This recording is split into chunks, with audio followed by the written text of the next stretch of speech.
Rádio Rio de Janeiro, a emissora da Fraternidade, passa a apresentar Luz na Penumbra, programa que leva ao seu coração a mensagem da doutrina espírita.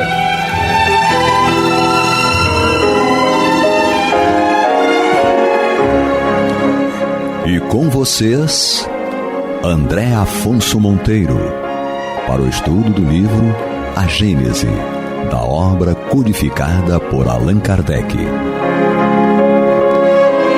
Olá, amigo ouvinte da Rádio Rio de Janeiro, a emissora da Fraternidade, programa Luz na Penumbra, estudo da obra A Gênese, comigo André Afonso Monteiro, e hoje aqui conosco, mais uma vez, o nosso querido Alexandre Almeida. Seja bem-vindo, Alexandre. Obrigado, André. Votos muita paz a todos. É sempre um prazer estar aqui em aprendizado com todos. Muito bem. E ali na técnica, o nosso querido Jefferson, popularmente e carinhosamente chamado por nós de Jefinho.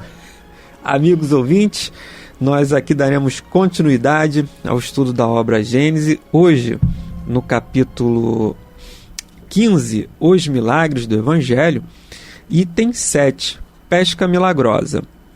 Lembrando que esse capítulo, Kardec, ele vem colocando aqui para nós fatos ocorridos no Novo Testamento, atividades, atos que foram provocados pelo nosso Mestre Jesus e que nós, de alguma maneira, tínhamos a ideia assim de milagres, né? Aquela coisa assim sobrenatural, aquilo que derroga as leis da natureza. Mas Kardec vem colocando, ele já colocou nos capítulos anteriores, né, no 14, nos fluidos, e também no 13, na característica dos milagres, nos dando ali uma ideia de como esses fatos possuem explicação pelas leis da natureza e pelas leis da ciência. E agora ele apresenta esses fatos aqui para nós de uma forma destacada, né, do Evangelho, fatos extraídos das passagens bíblicas. Então, Kardec aqui no item 7, ele narra aquele fato da pesca milagrosa. E esse fato foi que os apóstolos, os discípulos estavam pescando e não conseguiram pescar nada. De repente Jesus fala assim, Jó, lance a sua rede para a direita. E começam ali a pescar uma quantidade abundante de peixes. Mas vamos fazer aqui a leitura do trecho destacado por Kardec. Diz Kardec, um dia, quando Jesus estava à margem do lago de Genezaré e se achava cercado pela multidão que se comprimia para ouvir a palavra de Deus, viu 2 barcas atracadas à beira do lago. Os pescadores haviam desembarcado e lavavam as suas redes. Então Jesus entrou numa dessas barcas, que era de Simão, e pediu-lhe que a afastasse um pouco da terra. E, tendo-se sentado, ensinava ao povo de dentro da barca. Quando acabou de falar, disse a Simão, avança pelo meio da água e lança as tuas redes de pescar. Simão respondeu-lhe, mestre, trabalhamos a noite toda e não apanhamos nada. Contudo, como mandas, lançarei a rede. Tendo-a lançado, apanharam uma quantidade tão grande de peixes que a rede se rompeu. Acenaram aos companheiros que estavam na outra barca para que viessem ajudá-los. Eles vieram e encheram de tal modo as barcas que por pouco elas não afundaram. Esse trecho Kardec extraiu do Evangelho de Lucas, capítulo 5, versículos 1 a 7. Alexandre, veja que fato curioso num primeiro momento, né? E Kardec vem trazendo esses exemplos para nos demonstrar essa capacidade mediúnica, essa possibilidade de dupla vista do nosso Mestre Jesus, né? Na verdade, para ele a gente chega à conclusão que não era uma capacidade mediúnica, mas uma capacidade anímica, um atributo da alma dele que já conseguia vislumbrar, visualizar, tinha uma visão em que a matéria já não era mais obstáculo para a visão do nosso Mestre Jesus. E como a gente consegue explicar isso? Como Jesus atraiu os peixes, Jesus viu que os peixes já estavam ali, vê que Simão diz que passaram a noite toda pescando e nada conseguiram pescar, né? Eu lembro uma vez, eu gostava de pescar, né? Era um pescador assim, ia para passar o tempo ali com os amigos. E eu lembro que uma vez nós fomos pescar na Urca e era engraçado. Eu falei assim, e quando eu leio essa passagem, eu lembro desse fato. Eu falei assim, será que aquele pescador ele tinha dupla vista também? Porque assim, nós éramos pescadores inexperientes. Estávamos com material inapropriado, a isca inapropriada também. E ele, aquele senhor lá, que era o barqueiro, era muito engraçado, porque isso foi a noite toda, foi mais ou menos igual a Pedro aqui, né? E os discípulos que pescaram a noite toda e não pegaram nada. E nós não pegamos nada a noite toda.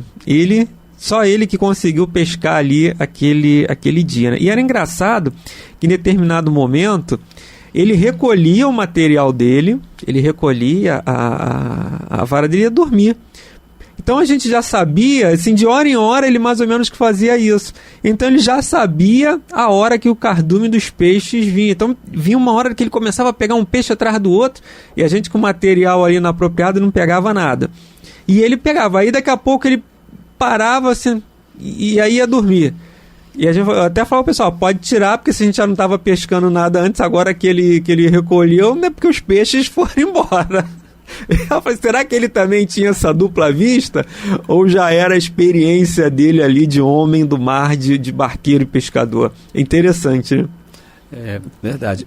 Com certeza, nas atividades em que exercemos, o conhecimento técnico, né, a experiência sempre é uma referência. No episódio que você narra, né, do seu hobby, é complicado atestarmos, mas das duas, uma. Né? Nós temos essas duas hipóteses. Alguém Sim. que tinha, por conta da experiência, um conhecimento técnico, né, de em que momento lançar ali o seu... Da maré, da hora do peixe. Perfeitamente. Ou, por que não dizer, um companheiro que poderia animicamente, ou talvez mediunicamente, né, ser inspirado nos momentos precisos. Indo ao texto, nós vamos encontrar Jesus animicamente com conhecimento, né, do local exato. Tanto é que o texto coloca, ele diz assim, olha, lança naquela direção. Vai para ali, né? Lança agora, né? E isso é importante porque se a proposta do capítulo é mostrar que este fenômeno tem por objetivo, ou propicia a criatura humana, vislumbrar algo que ordinariamente é complexo, mas diante dessa possibilidade, como você falou, de ultrapassar os obstáculos da matéria, a criatura consegue vislumbrar fatos, situações, questões que aparentemente é impossível de acontecer. Então, sendo ele um espírito perfeito, animicamente ele dominava e tinha essa condição.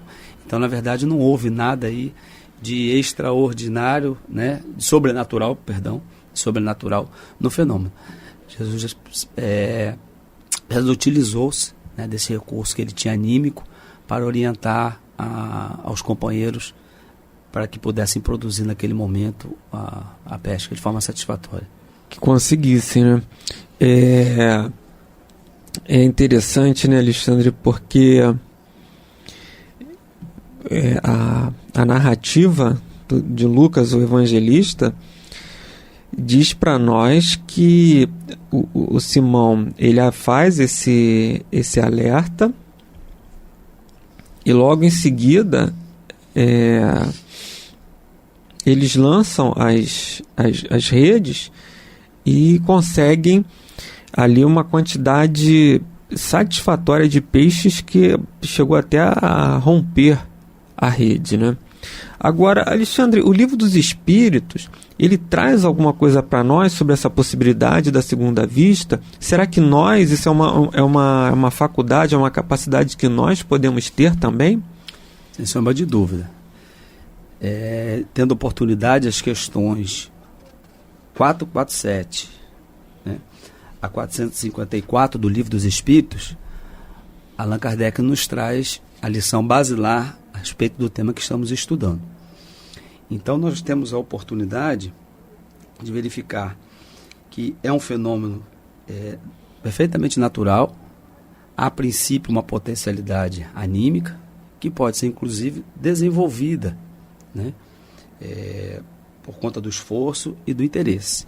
E como já dissemos em programas anteriores, ela pode, tendo a participação de espíritos desencarnados, aí sim ser caracterizado como um fenômeno mediúnico.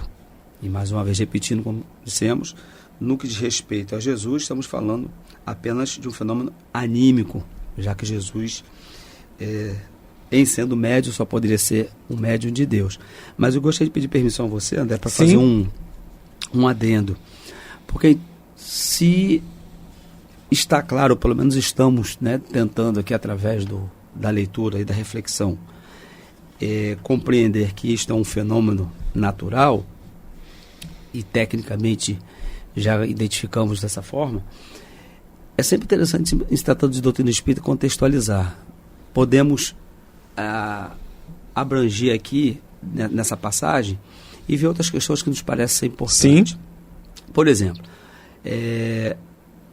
a narrativa conta que Jesus estava pregando, né? Então ele sentou a barca, pregou e depois ele orientou Pedro, né, a lançar a rede novamente.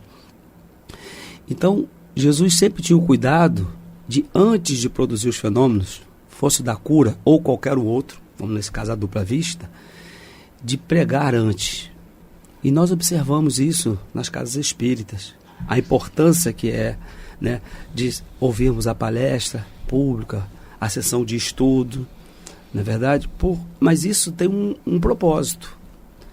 Isso não é feito ao acaso. Aliás, seria até um absurdo imaginar que Jesus faz isso de uma forma aleatória.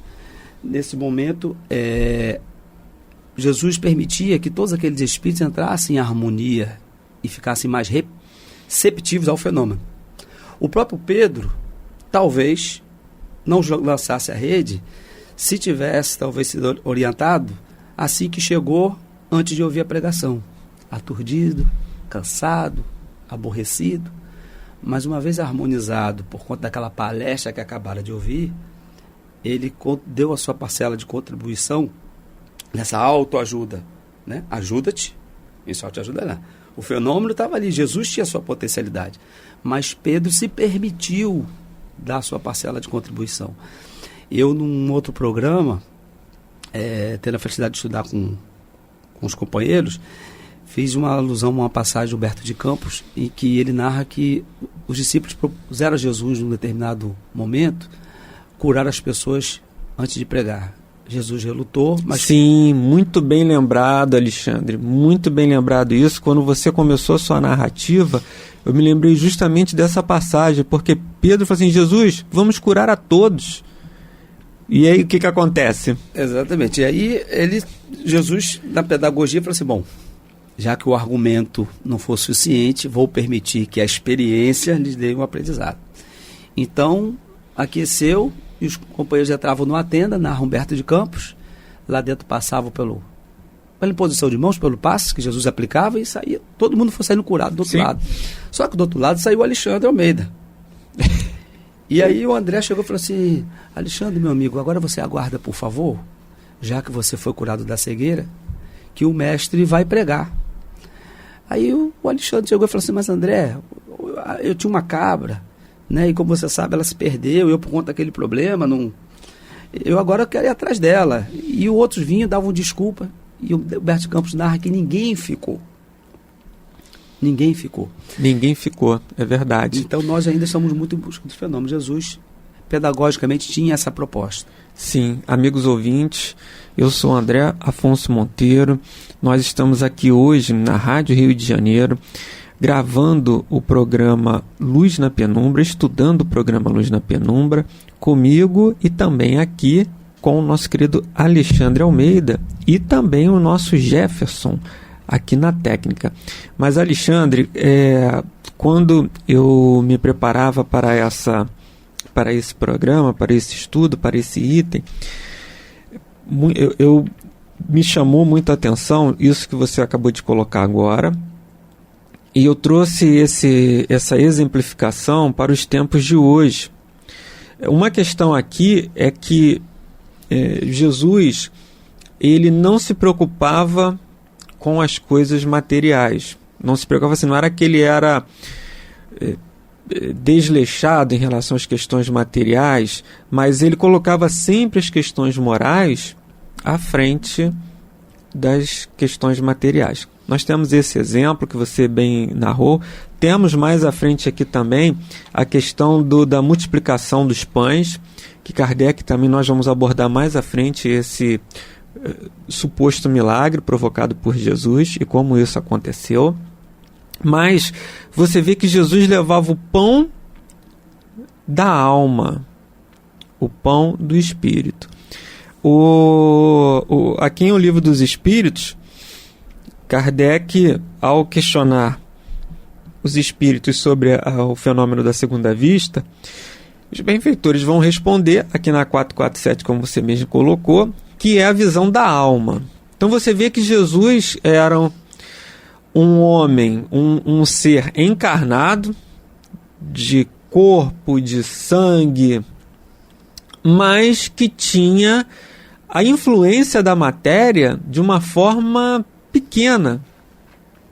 A matéria tinha uma influência quase que nula na existência de Jesus. E nessas questões materiais também, mais à frente em o Evangelho, há uma passagem que ele não se preocupar, olhar os lírios, observar os lírios do campo e olhar os pássaros do céu, porque eles comem onde ninguém ceifou, onde ninguém plantou. Ou seja, ele até coloca, se Deus já se preocupou com a alimentação deles, que não tem inteligência, que dirá da nossa, né? Então, porque os espíritos estavam preocupados naquela viagem, onde iam ficar e aí o que iriam comer, porque eles não tinham provisões nenhuma. E nós temos nas nossas atividades justamente isso, às vezes uma preocupação muito grande em relação às questões materiais, né? A gente até conversava sobre a questão da paternidade antes disso, né? Antes de nós gravarmos aqui o programa, falávamos que a gente é muito preocupado ali, o que os nossos filhos vão comer, como é que eles vão sobreviver no mundo, na sociedade.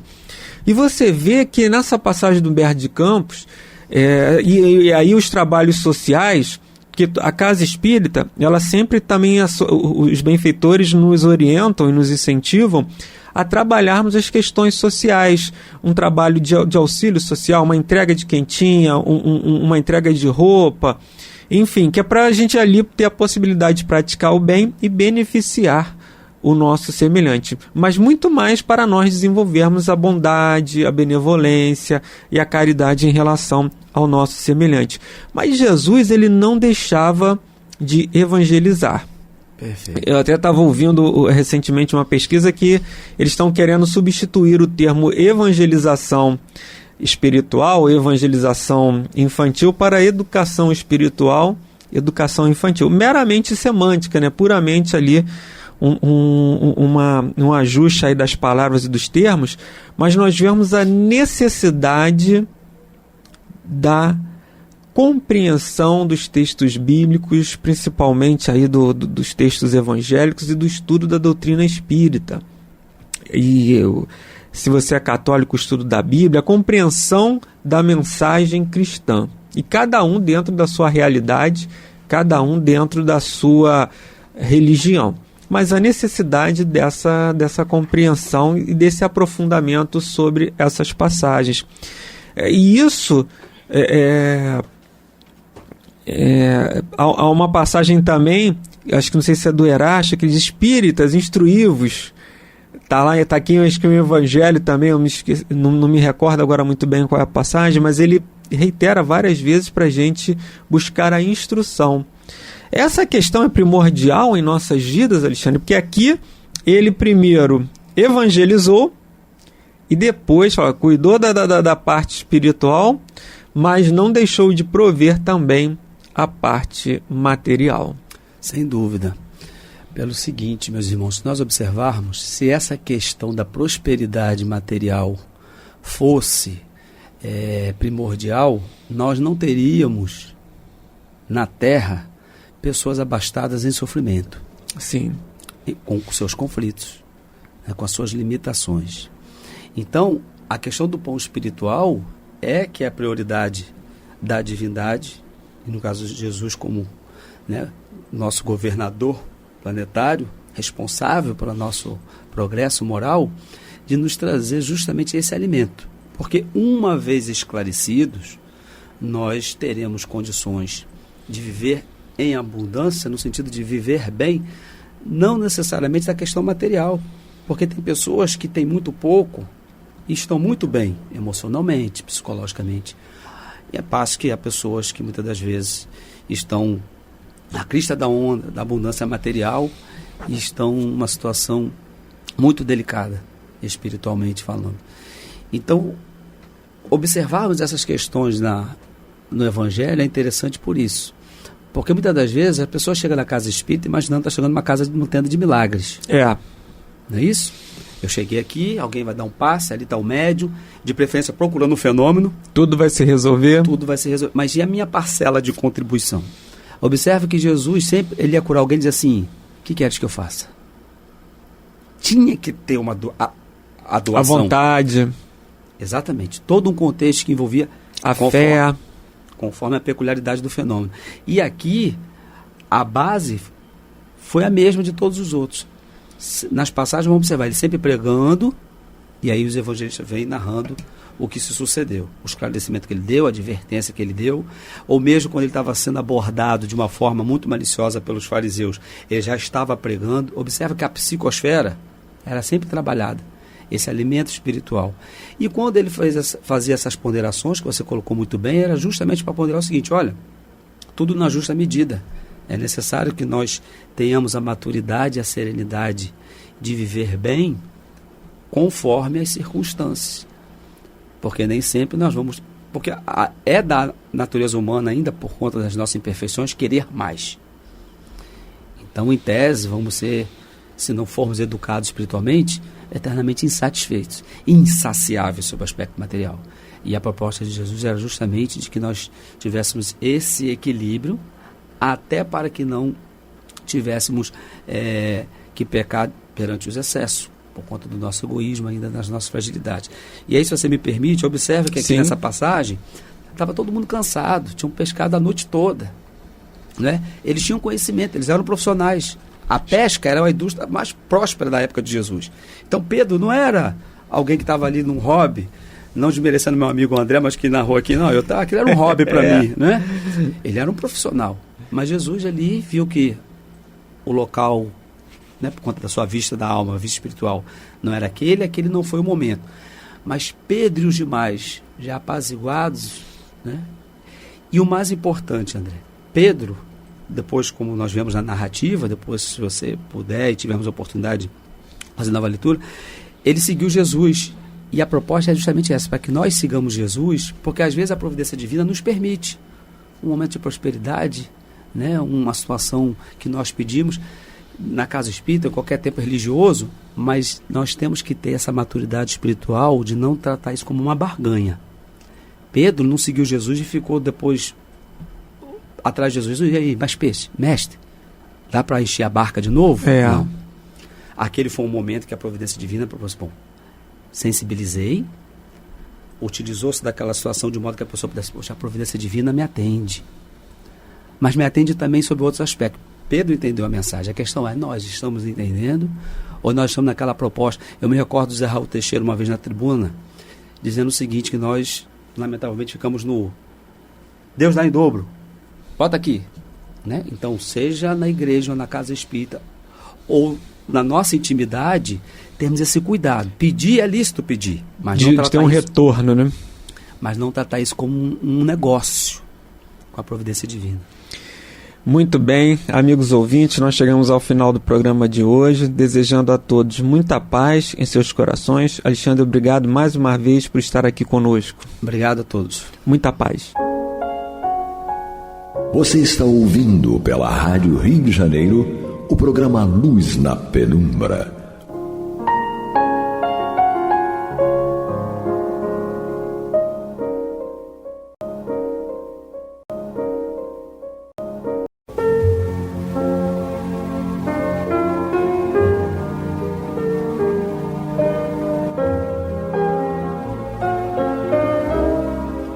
Rádio Rio de Janeiro está levando ao seu lar e ao seu coração a mensagem consoladora da doutrina espírita, através do programa Luz na Penumbra.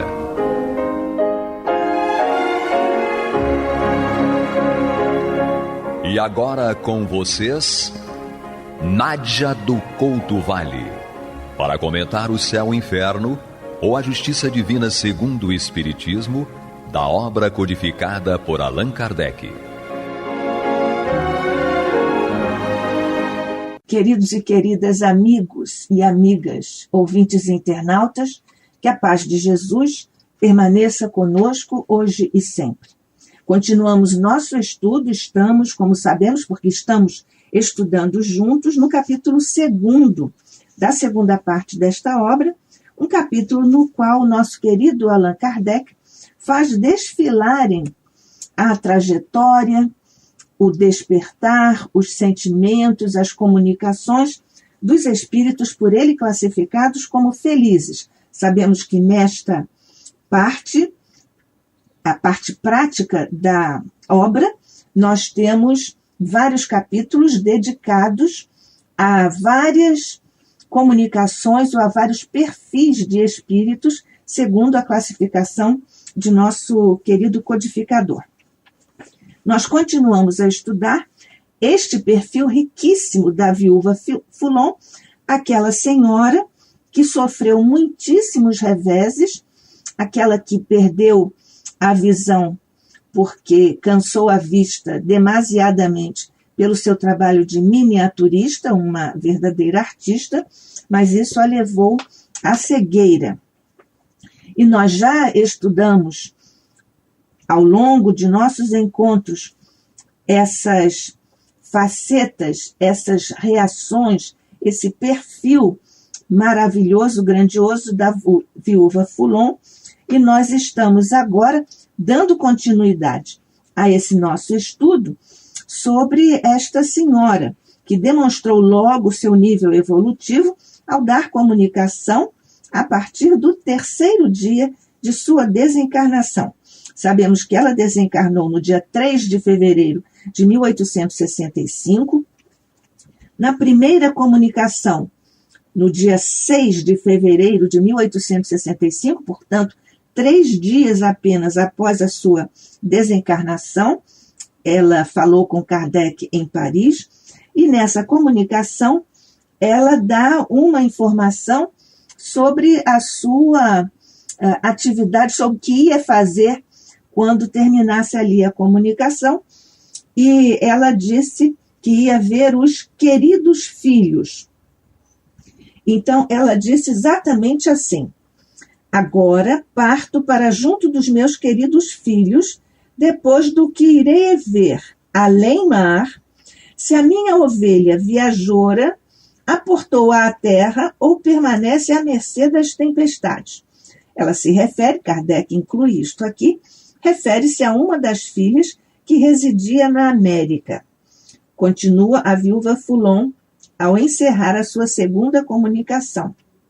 Ela diz: oxalá a protejam os bons espíritos, aos quais para o mesmo fim vou reunir-me.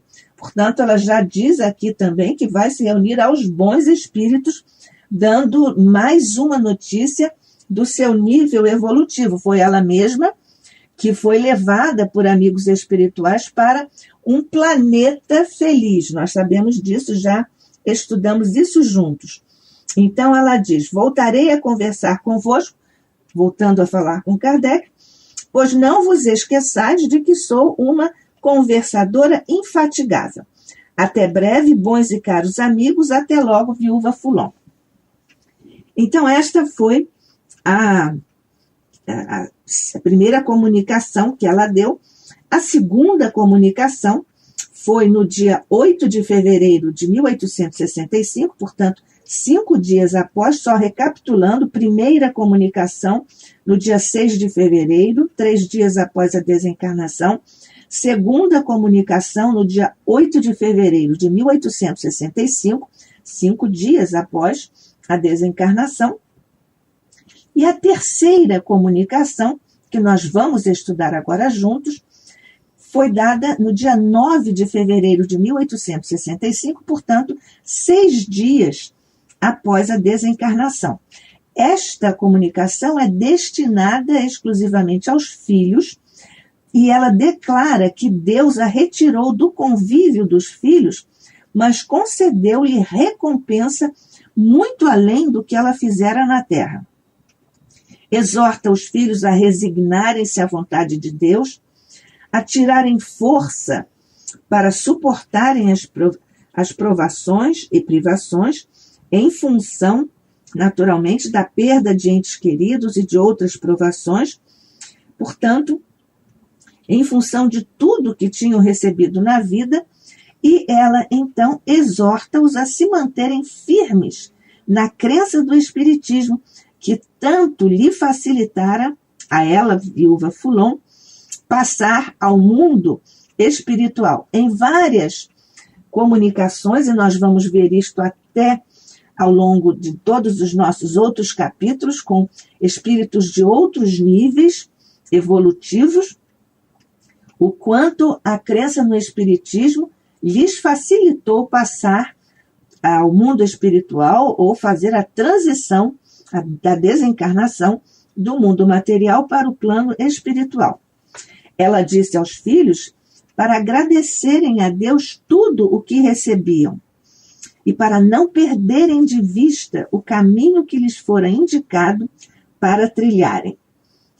Observou, mesmo aconselhou os filhos a não chorarem, a se fortalecerem na fé, inclusive na fé advinda, oriunda ou consequente dessas comunicações que ela estava trazendo.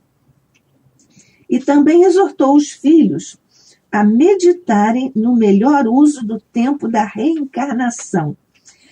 Pois esta é uma questão fundamental, que é o uso ótimo do tempo.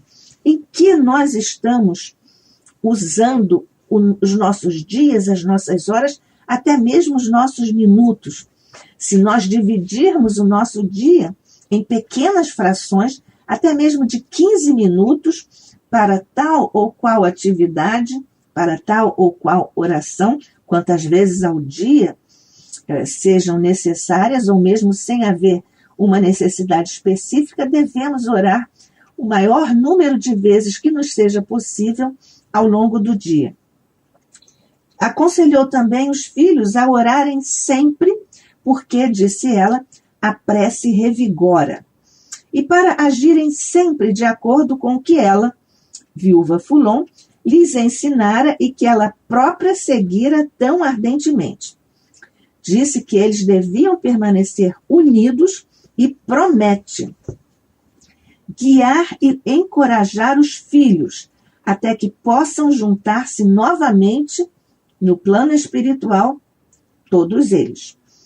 E, enfim, também nos fala da misericórdia de Deus. Nós precisamos meditar, portanto, sobre o tempo, sobre o papel da família e das relações familiares. Nós vamos, então, ver aqui nesta comunicação como é que isto se deu ao longo dessa terceira comunicação, no dia 9 de fevereiro de 1865, destinada a seus filhos. Meus amantíssimos filhos, Deus retirou-me de junto de vós, mas a recompensa que se dignou conceder-me é bem maior que o pouco que fiz na terra. A modéstia aqui dizendo que fez pouco, mas esse exemplo grandioso e as suas virtudes tão manifestamente expressas, não só são indício e evidência do seu nível espiritual, mas também aqui mais uma virtude, a da humildade. Resignai-vos, queridos filhos, às vontades do Onipotente e tirai de tudo quanto vos permitiu receberdes a força para suportar as provações da vida. Tende firme no coração a crença que tanto me facilitou a passagem para este mundo.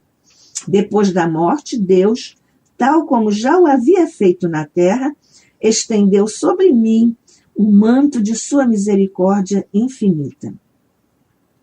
Então, aqui ela diz, e nós vamos partilhar essa parte do texto, ela fala sobre Deus e como nós, filhos de Deus, e no caso, filhos dela, deviam se comportar ou devemos nos comportar. Disse ela: a ele deveis agradecer os benefícios de que vos cumula. Isso aqui é para incentivar a virtude da gratidão. Os benefícios com que Deus pavimenta as nossas existências, os nossos caminhos, devem ser motivo permanente de nossa gratidão. Abençoai-vos, meus filhos, bendizei-o sempre, a todo um instante. Aqui ela aconselha a que nós mantenhamos uma postura mental de gratidão. Não percais nunca de vista o que vos foi indicado, seguindo os valores. Aqui nós sabemos que os pais oferecem os valores e nós devemos segui-los. Nem o caminho a trilhar. Não percais nunca de vista o que vos foi indicado, nem o caminho a trilhar. Meditai sobre a aplicação do tempo que Deus vos determinou na terra. É o uso ótimo da encarnação, para não nos distrairmos, não nos perdermos ao longo da jornada com as distrações, os chamamentos inferiores do mundo da matéria. Na verdade, nada nos está proibido, mas nós devemos ter em mente que nós estamos aqui não permanentemente, porque a nossa verdadeira casa é no plano espiritual. E, portanto, não devemos nos distrair. Aqui, André Luiz, em uma de suas obras, tem uma frase primorosa. Claro, todas as frases do mentor são primorosas, mas ele disse para nós não nos distrairmos ao longo da vida, na Terra, naturalmente. Aí, disse ela, sobre a aplicação do tempo que Deus nos determinou na Terra. Então, ela continua falando aos filhos. Aí, na Terra, sereis felizes. Interessante aqui que ela usa aí. Portanto, é porque ela não está mais na Terra. Como nós lembramos, ela já está naquele outro planeta, que é um planeta feliz, para onde ela foi conduzida. Lembra que era uma luz que mais parecia uma estrela. Aí na terra sereis felizes, meus queridos filhos, felizes uns pelos outros. Naturalmente que a nossa felicidade também deve se constituir a partir da felicidade que nós vemos que os outros atingiram. Desde que a união reine entre vós. Aqui os valores da família, os valores da fraternidade, as nossas obrigações morais de amizade, de fidelidade aos nossos irmãos consanguíneos também. Então, felizes uns pelos outros, desde que a união reine entre vós. Felizes ainda com vossos filhos. Ela fala agora dos netos. Se os educardes nos mesmos sãos princípios que Deus permitiu vos fossem revelados. Esta é uma outra indicação sobre a continuidade da família, para que não se dispersem os membros da família, porque sabemos que as raízes da família estão plantadas no céu, e nenhum de nós está ao lado do outro sem motivo. Esta é a lei de Deus.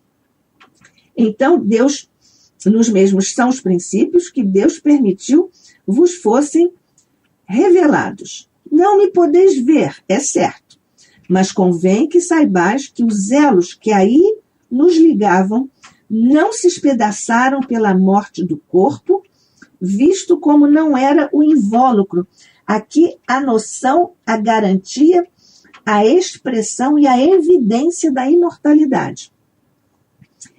Pela morte do corpo, visto como não era o invólucro, mas o espírito que nos unia.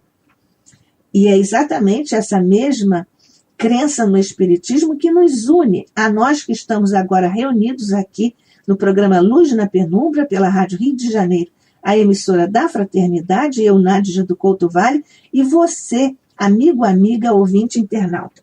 Continuando a mensagem, a comunicação da viúva Foulon aos filhos.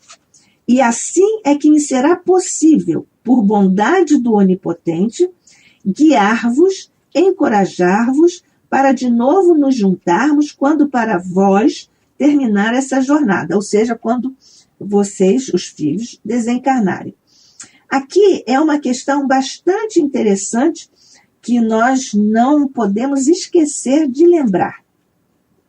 Ela diz aqui que está apta a guiar os filhos, a encontrar os filhos, a encorajar os filhos, inclusive em outro continente, porque uma das filhas morava na América, naturalmente os outros estão lá na França, mas, na verdade, nós não devemos pedir nada aos nossos pais que desencarnaram, nem aos nossos outros parentes ou amigos, porque nós nunca sabemos em que situação verdadeiramente eles estão, se estão aptos a estarem conosco, a nos ajudarem materialmente, ou psicologicamente, espiritualmente, vibratoriamente.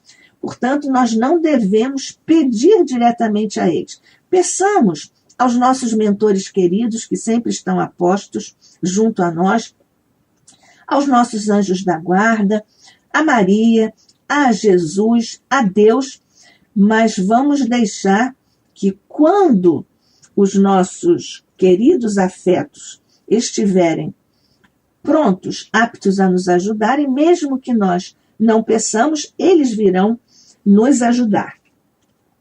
E ela continua dizendo que nós devemos, os filhos, e nós também, claro, porque o que serve para os filhos da viúva Foulon serve também para nós. Cultivarmos carinhosamente esta crença sublime, naturalmente, referindo-se ao Espiritismo. Ela também aqui orienta para que os filhos não chorem, porque muitas vezes o chorar não é proibido, mas dependendo da qualidade, do motivo do choro, nós podemos até prejudicar os nossos afetos que desencarnaram, porque eles recebem a nossa vibração, particularmente porque são muito próximos de nós. Então, dependendo se é uma lágrima, um choro de revolta, de rebeldia, de inconformação à vontade de Deus, isso fará muito mal a nós se chorarmos desse jeito e ao nosso afeto que desencarnou. Nós sempre devemos orar, tudo em benefício deles, envolvendo-os. Esta é uma questão muito importante e agora ela termina dizendo: orai sempre que a prece revigora, conformai-vos com as prescrições por mim tão ardentemente seguidas como vós encarnada. Quer dizer, sigam o meu exemplo porque deu certo. E ela termina: voltarei, meus filhos, mas é preciso consolar a filha que de mim tanto precisa agora. Imaginamos que seja a filha que está lá na América. Adeus até breve. Eu vos suplico por vós. Crede na bondade divina. Até sempre, viúva Foulon.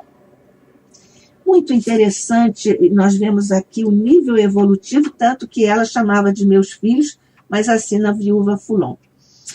Kardec, ao terminar a apresentação desse perfil tão rico para nós em tantas aprendizagens, em tantas esperanças, porque a esperança é a marca também aqui da orientação da viúva Foulon aos seus filhos, Kardec termina esse estudo com mais uma de suas preciosas notas.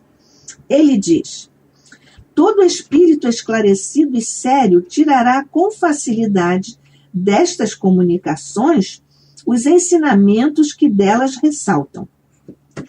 Nós apenas lhe chamaremos a atenção para os 2 pontos seguintes. Primeiro, a possibilidade, por este exemplo demonstrada, de não mais ser preciso encarnar na Terra e passar a um mundo superior sem ficar separado dos seres afeiçoados que aqui deixamos, provando naturalmente, nós vemos que tudo está ligado, conectado no universo. Assim, continua Kardec, os que temem a reencarnação em virtude das misérias terrenas podem conjurá-la, trabalhando para o seu adiantamento. E assim procederá aquele que não quiser vegetar nas camadas inferiores, fazendo o possível por instruir-se, por trabalhar e graduar-se. O segundo, Kardec nos falou agora em duas questões. Então, o primeiro ponto era esse, a possibilidade de não ser preciso necessariamente reencarnar na Terra e passar a um mundo superior. E o segundo ponto é a confirmação do fato de estarmos menos separados na morte do que na vida dos seres que nesta nos foram caros. Isso está detalhado às minúcias em O Evangelho segundo o Espiritismo. Segue Kardec. Retida pela enfermidade e pelos anos numa pequena cidade do sul, a senhora Foulon apenas conservava junto de si uma pequena parte de sua família, estando a maior parte dos filhos e dos amigos dispersos e afastados, obstáculos materiais impediam que os visse tantas vezes quantas, porventura, o desejaria. Para alguns, a distância dificultava a própria correspondência. Apenas desencarnada, a senhora Foulon, célere, corre para perto de cada um, percorre distâncias sem fadiga, rápida, qual a eletricidade, e os vê e assiste às suas reuniões íntimas, protege-os e pode, servindo-se da mediunidade, entreter-se com eles a todo instante, como se viva na terra fora. E finaliza essa nota Kardec. E dizer-se que a uma perspectiva tão consoladora, ainda há quem prefira a ideia de uma eterna separação. Nós vemos aqui que nós temos essa nota de Kardec com a questão da mobilidade vertical, do ponto de vista vibratório. Madame Foulon, ou Viúva Foulon, foi a um mundo feliz. Ela virá sempre visitar, guiar e orientar os filhos, porque partiu dela essa situação, e, sobretudo, nós devemos considerar que não há privilégios na lei divina. Isso está subentendido na orientação da Viúva Foulon aos seus filhos. Sigam o meu exemplo, sigam o Espiritismo e assim subsequentemente. A mensagem, portanto, que nos fica é de que não há privilégios na lei divina. Lá nós vemos em O Evangelho segundo o Espiritismo, no capítulo 3º, no item 12, que Deus dá os mesmos direitos e facilidades a todos os seus filhos para chegarem aos mundos felizes.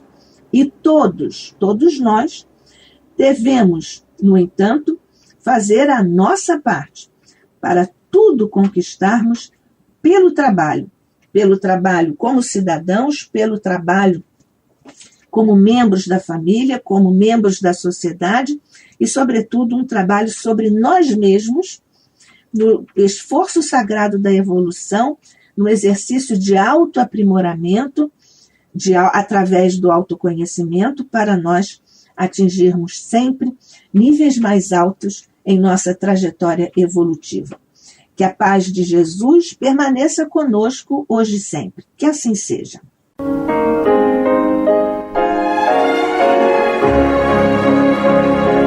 E vamos ouvir agora a prece de encerramento de nosso programa, na voz de Geraldo de Aquino.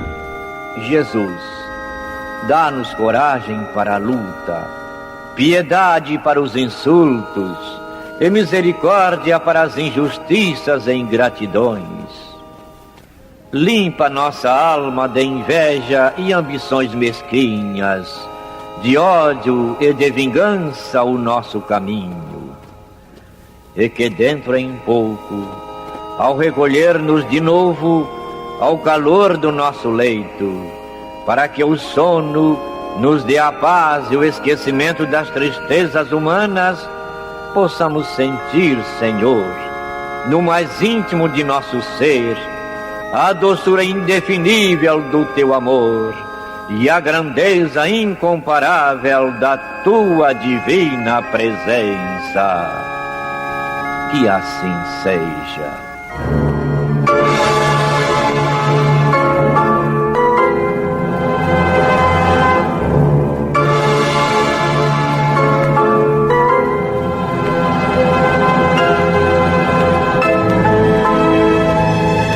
Acabamos de apresentar o programa Luz na Penumbra, que voltará a ser apresentado amanhã às 21 horas nesta emissora.